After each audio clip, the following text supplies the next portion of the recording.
Hi అండి. నమస్తే. Welcome to అమ్మాయి లోకం. అందరూ ఎలా ఉన్నారు? నేనైతే చాలా బాగున్నాను. మీరందరూ కూడా బాగుండాలని మనస్ఫూర్తిగా కోరుకుంటున్నాను. ఇవాళ మన రెసిపీ వచ్చేసి సేమియా ఉప్మా అండి. అతుక్కోకుండా చాలా పొడి పొడిగా, చాలా టేస్టీగా ఎలా చేయాలో చూద్దాం. స్కిప్ చేయకుండా చూడండి. ఫస్ట్ వచ్చేసి ఒక ఉల్లిపాయ, ఒక పచ్చిమిర్చిని సన్నగా తరిగి పెట్టుకున్నాము. ఒక టేబుల్ స్పూన్ తురిమిన అల్లం, కొంచెం కరివేపాకు, 2 టొమాటోలు మీడియం సైజు, ఒక కప్ వచ్చేసి పచ్చి బఠానీలు, ఒక అరకప్ వచ్చి బీన్స్ అండి, ఒక అరకప్పు దాకా క్యారెట్ అనమాట తరిగి పెట్టుకున్నాము. ఇప్పుడు కడాయిలో వచ్చి 2 టేబుల్ స్పూన్లు ఆయిల్ వేసుకుందామండి. ఒక టేబుల్ స్పూన్ ఆవాలు, ఒక టేబుల్ స్పూన్ జీలకర్ర, కొంచెం పసుపు,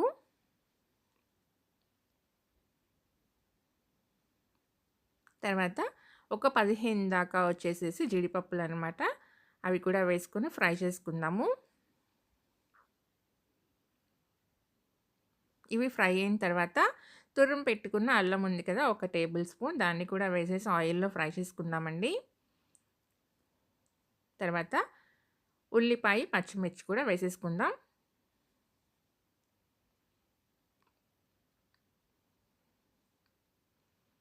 క్యారెట్, బీన్స్, మనం కట్ చేసి పెట్టుకున్న వెజిటబుల్స్ అన్నీ కూడా అలానే వేసేసుకుందాం. టొమాటో, కరివేపాకు. చాలా ఈజీ అండి. చాలా క్విక్‌గా అయిపోతుందనమాట. బ్రేక్‌ఫాస్ట్‌కి వచ్చేసి ఏం చేయాలో అర్థం కానప్పుడు ఇలాంటి పిండి లేనప్పుడు సమయానికి ఇలా ట్రై చేసి చూడండి. పచ్చి బఠానీలు ఒక కప్ పక్కన పెట్టుకున్నాం కదా, దాన్ని కూడా వేసేసుకుందాము.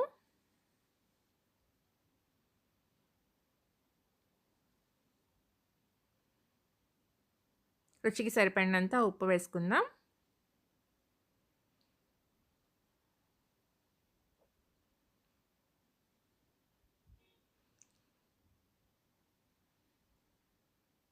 మనకి టమాటో మాత్రం కొంచెం మగ్గితే సరిపోతుందండి.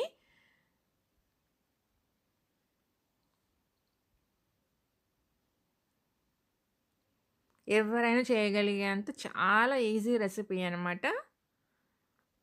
చూడండి, కొంచెం కుక్ అయిన తర్వాత గరిటె పెట్టి ఇలా మనం నొక్కేసామంటే చక్కగా సాఫ్ట్ అయిపోతుందనమాట టమాటో అనేది.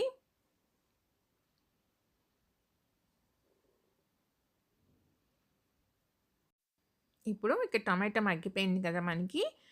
ఇప్పుడొచ్చేసేసి నేను బాంబినో వచ్చేసి రోస్టెడ్ వర్మిసెల్లి తీసుకున్నానండి. మామూలు వైట్ కాకుండా ఇది ఆల్రెడీ రోస్ట్ చేసిందే అనమాట. దానికొచ్చి ఒక కప్పు సేమియాకొచ్చి 2.5 కప్పులు నీళ్లు పోసుకుందాము. నీళ్లు పోసుకున్న తర్వాత కొంచెం తెరిలేటప్పుడు మనం తరిగిన కొత్తిమీర వేసుకుందామండి. మంచి ఫ్లేవర్ వస్తుందనమాట. ఇలా బాగా తెరిలిన తర్వాత మనం సేమియా యాడ్ చేసుకోవాలి. అదే మీరు వైట్ కలర్ సేమియా తీసుకున్నారనుకోండి, కొంచెం నెయ్యి వేసుకుని దాన్ని బాగా రోస్ట్ చేసుకున్న తర్వాత యాడ్ చేసుకోండి. లేదంటే ముద్ద ముద్ద అయిపోతుందనమాట.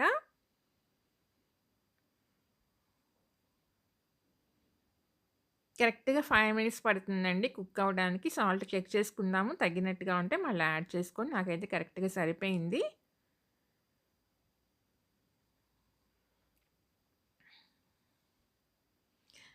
ఒక పావు టేబుల్ స్పూన్ గరం మసాలా వేసుకుందామండి. చాలా టేస్ట్ ఉంటుందనమాట ఇలా వేసుకోవటం వల్ల.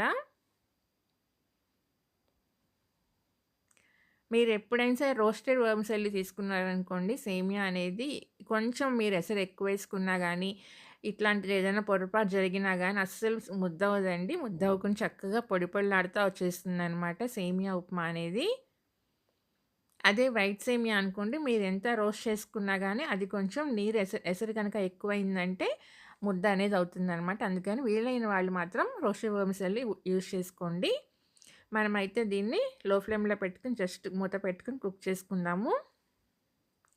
ఆ నీరంతా ఎగిరిపోతుందండి. చూడండి, ఈ నీరుంది కదా!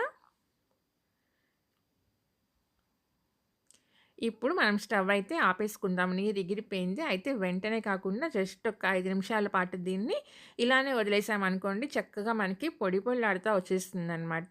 చూడండి, మంచిగా కుక్ అయిపోయిందనమాట సేమియా. కొంచెం కొత్తిమీరతో గార్నిష్ చేసేసుకొని అంతేనండి. సర్వ్ చేసుకుందాం. చూడండి ఎంత చక్కగా పొడి పొడిలాడుతా వచ్చేసిందనమాట. టేస్ట్ మాత్రం చాలా బావుంటుంది. తప్పకుండా మీరు ట్రై చేయండి. ఎలా వచ్చిందో కూడా నాకు తప్పనిసరిగా కామెంట్ చేయండి. వీడియో నచ్చినట్లయితే తప్పకుండా సబ్స్క్రైబ్ చేసుకోండి. ఒక లైక్ ఇచ్చేయండి. మీ ఫ్రెండ్స్‌కి, ఫ్యామిలీ మెంబర్స్‌కి షేర్ చేయండి. చూసారు కదా ఎంత చక్కగా పొడి పొడిలాడుతా వచ్చేసిందో. తప్పకుండా మీరు ట్రై చేయండి. ఈరోజు రెసిపీ అయితే ఇంతేనండి. రేపు ఇంకో కొత్త రెసిపీతో మీ ముందుకొచ్చేస్తాను. Thank you for watching.